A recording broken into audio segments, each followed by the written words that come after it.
Shalom praise the lord. Bible verse of the day. Mark సువార్త 25వ వచనం. కలిగిన వానికి ఇవ్వబడును, లేని వానికి కలిగినదియు వాని యొద్ద నుండి తీసివేయబడునని వానితో చెప్పెను.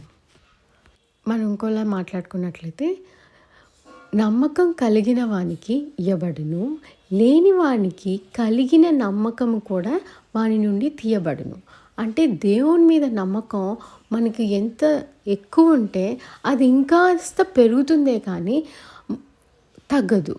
అది ఇక్కడ నమ్మకం, ఆ కొద్దిపాటి నమ్మకం ఉంటే కూడా అది కూడా ఎలా తీయబడుతుందంటే, మనం ఉన్నది ఈ సాతాను ప్రభావం ఉన్న ప్రపంచంలో మనం ఉన్నాం.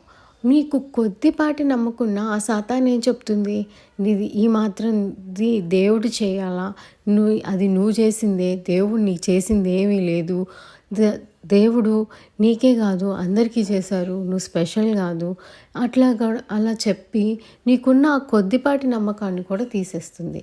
కాబట్టి మనం ఏం చేయాలంటే, ప్రతిరోజు దేవుడు మనల్ని నిద్ర లేపుతున్నారు అంటే ఆయన కృప మన మీద ఇంకా ఉన్నట్లే.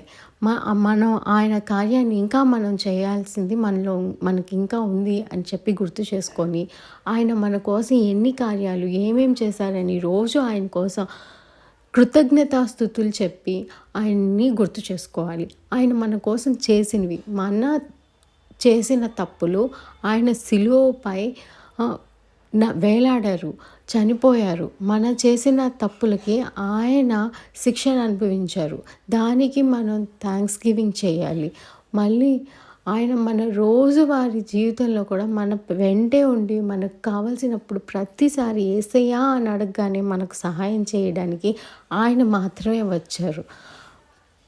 అది మనం గుర్తు చేసుకొని రోజు ఆయనకి ప్రార్థన చేసుకొని మన పరలోక రాజ్యాన్ని పొందుకుందాము. ఆమేన్.